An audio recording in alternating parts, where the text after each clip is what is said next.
Coffee flavour পাচ্ছি। কি করে পথ ঘুরিয়ে বসে বলবো ওখানে এরা আমাকে বসি বসি নিয়ে আসা।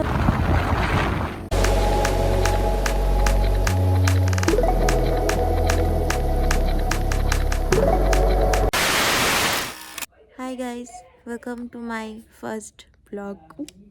আমাকে কেমন হাদা লাগছে। যাই হোক, আজকে আমরা যাচ্ছি দীঘা।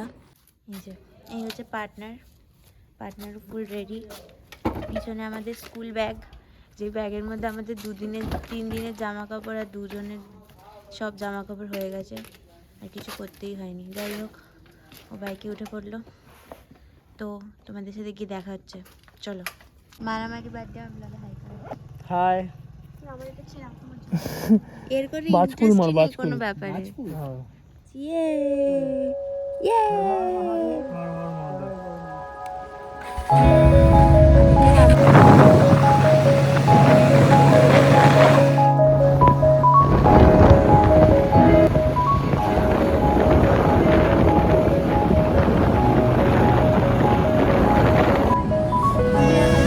কোলাঘাটের কাছাকাছি চলে এসেছি প্রায়।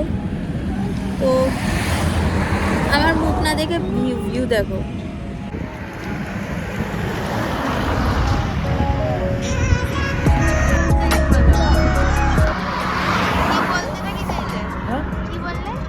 কে? তুমি আমি কিছু বলিনি।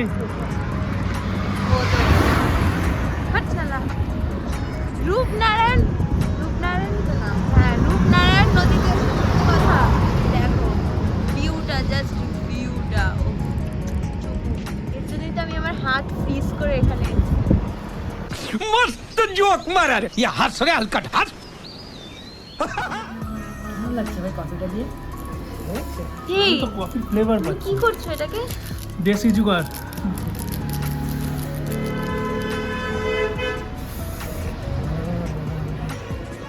মানে ওর মধ্যে চা রয়েছে, কফি রয়েছে, দুধ আছে, দুধ আছে, চিনি আছে, সব আছে। তুমি তো 10 জন্ম ঘুমাবে না এটা খেলে। खत्म bye bye tata goodbye गया। প্রথমত তো এরা আমাকে এতটা বসি নিয়ে আসালো, তারপরে আমার খিদে পেলো, তারপরে এরা আমাকে এখন হাঁটি হিসু করাকে নিয়ে যাচ্ছে।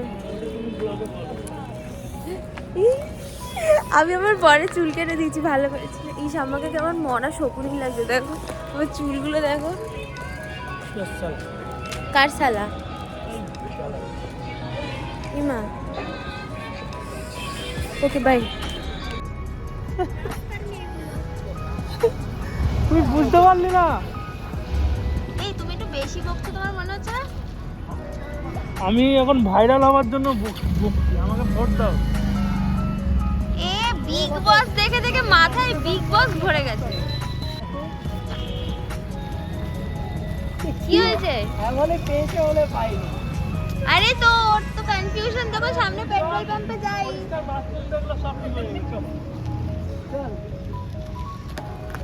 এইখানে গিয়ে এখন হেপনোটাইজ।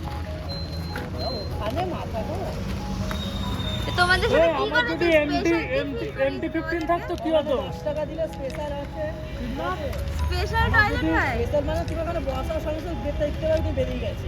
ও জিও, তুমি দেখে খুব কনফিউজ হয়ে যাবে। ও মানে কোনো কষ্ট করতে হবে না। হ্যাঁ, মানে না, ওখানে বসলে তুমি কনফিউজ হয়ে তুমি বের করলে না আগে কেউ বের করে দিয়ে গেছে। আমি জানি না আমি কোন জন্মে পৌঁছাবো, আদেও আজকে পৌঁছাবো কিনা। এখন আমি পূর্ব মেদিনীপুর যাবো। ওই ছেলেটা, হ্যাঁ? তারপর দীঘা যাবো। হ্যাঁ। আগে পূর্ব মেদিনীপুর যাবো তো। আগে পূর্ব মেদিনীপুর যাবো তুই। আমি তো সেটাই জিজ্ঞেস করছি। ঠিক আছে, আমি জানি না আমি কোন জন্মে আজকে পৌঁছাবো, আর আমার পদে প্রচুর ব্যথা হচ্ছে, খারাপ অবস্থা আমার। আমি যেখানে সেখানে সুযোগ পেলে আমি নেমে যাচ্ছি, নেমে আমি একটু দাঁড়াচ্ছি। কেউ যদি হিসু করতেও থামে, আমার যদি না পাই, আমি নেমে যাচ্ছি। আমি নেমে মাছ দাঁড়িয়ে থাকছি, আমার পিছনে আরাম লাগছে, তারা মোবাইল আসছে, আমি আবার যাচ্ছি। আলটিমেটলি আমি কখন সমুদ্র দেখতে পারবো আমি জানি না। চলো কোথায় যাবো? ওখানে কি করছি? এদিক দিয়ে রাস্তা আছে যাওয়ার, দেখো তো নাকি পাশের দেওয়া। না না তোমার মধ্যে কিছু হচ্ছে না। ঠিক আছে, আরে না ঠিক আছে, আমি তো ঢুকিয়ে দেখি সামনে ক্যামেরা অন করা সামনে। কি বলছে?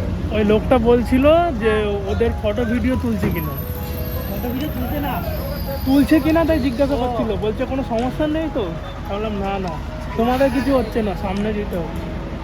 মানুষরা কত সুইট হয়, মানে ইনোসেন্ট হয়। আমাদের মতন 7 শয়তানের 1 শয়তান থোড়ি না। যাই হোক, এনিওয়েজ দেখি মেদিনীপুর গিয়ে তোমাদের সাথে আমি দেখা করছি আবার। যদি আমি জ্যান্ত যেতে পারি আমি কিছু নিয়ে, তাহলে আমি আবার দেখা করছি। পথ ঘুরিয়ে বসে পড়বো, ও জানি এরা আমাকে দেবে না খেতে। কিছু বলতে চাই তবে এও পথ ঘুরিয়ে চলে যাচ্ছে। আমার বাইকের সাইডে গিয়ে দেখছি। হ্যাঁ, ওরা কি তাই দেখছিল? না? হ্যাঁ, কি দেখছিল? লাইট দেখছিল মেবি।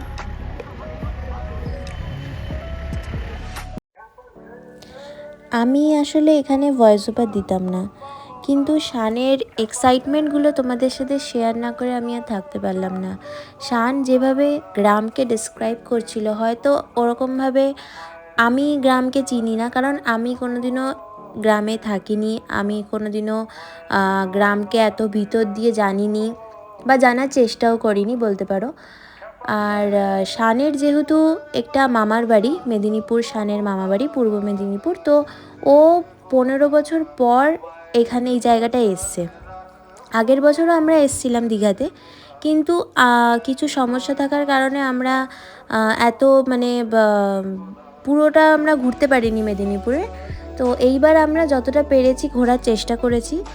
আর ওরও খুব ইচ্ছা ছিল যে আমি এইবার মেদিনীপুরটাকে ভালো করে ঘুরবো, ঘুরে দেখবো, আমি সেই পুরনো 15 বছর আগের জিনিসটাকে আমি আবার ফিরে পাবো। ওর এই জিনিসটা খুব ওর ইচ্ছা ছিল, যার কারণে আমরা 4 জন মিলে ডিসাইড করি যে ঠিক আছে আমরা মেদিনীপুর ঘুরে দীঘা যাব।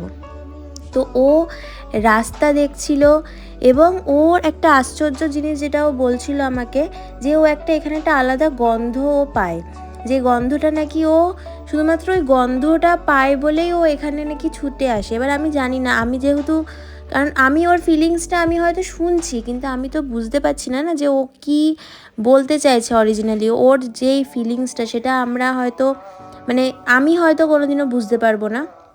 তো ও এখানে প্রত্যেকটা রাস্তা আমাকে দেখাচ্ছে এবং বলছে যে এটা এরকম ছিল, এটা ওরকম ছিল, এখানে এটা হয়, এখানে এরকম আমি এখান থেকে যেতাম, এখানে এটা হয়, দেখো নিয়ে এভাবে যাচ্ছে, দেখো ওখানে মাঠে কি হচ্ছে, দেখো এটা এই গাছ, এটা ওই গাছ, এখানে আমার খুব সুন্দর লাগছে, আমার ভালো লাগছে, এখানে আলাদা একটা হাওয়া রয়েছে, এখানে আলাদা গন্ধ রয়েছে, এখানকার রাস্তা। ওর খুব ইচ্ছা ছিল মাটির রাস্তায় যাওয়ার, এখানের মাটির রাস্তায় যাওয়ার ওর খুব ইচ্ছা ছিল। আসলে আমরা মাটির রাস্তায় যেতে পারিনি কারণ আমাদের অনেকটা দেরি হয়ে গেছিলো, এবং আমরা ওর মামা বাড়িতেও গেছিলাম, তো ওই ক্লিপটা নেওয়া হয়নি। আমরা ওর মামা বাড়িতেও গেছিলাম, ওইখানে অনেকটা সময় চলে যায়, ওর মামা মামি দিদা সবার সাথে কথা বলতে বলতে অনেকটা সময় চলে যায়, যার কারণে আর আমি কোনো ক্লিপ নিতে পারিনি। তার যেটা আমার এখানে সব থেকে বেশি ভালো লেগেছে সেটা হচ্ছে এখানকার মানুষজন।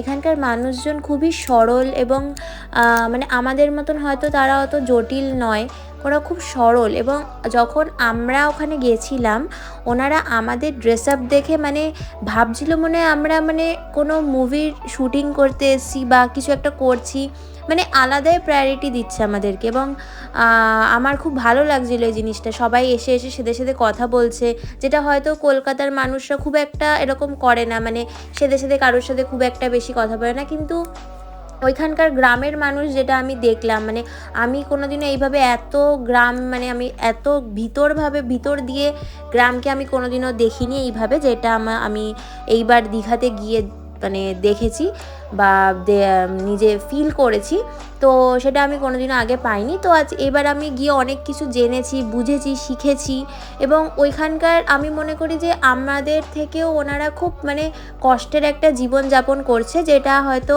আমরা এরকম মানে এত কষ্টের জীবনযাপন আমরা করি না যেটা ওনারা করছেন।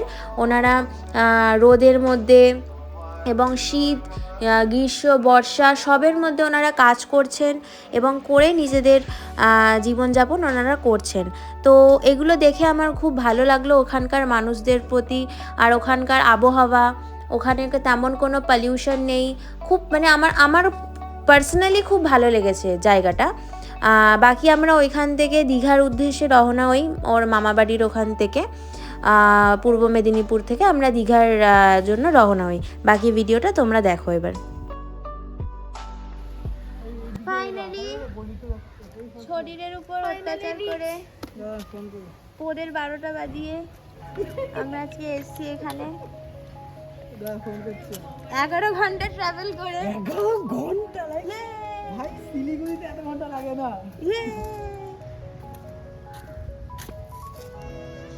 বলতে জানি এই ব্যাপারে, ওই দীঘা সামনে। এই সত্যি ওটা দীঘারই।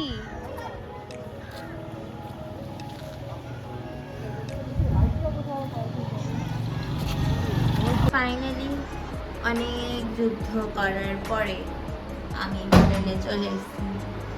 এখন আমি হোটেলে চলে এসেছি, এখন পাগল লাগছে। যাই হোক, আমি এখন ফ্রেশ হয়ে নিই, একটু রেস্ট নিয়ে নিই, একটু কিছু খেয়ে নিই, একটু ঘুমিয়ে নিই, তারপর আমি বিকেলবেলা আবার আসছি।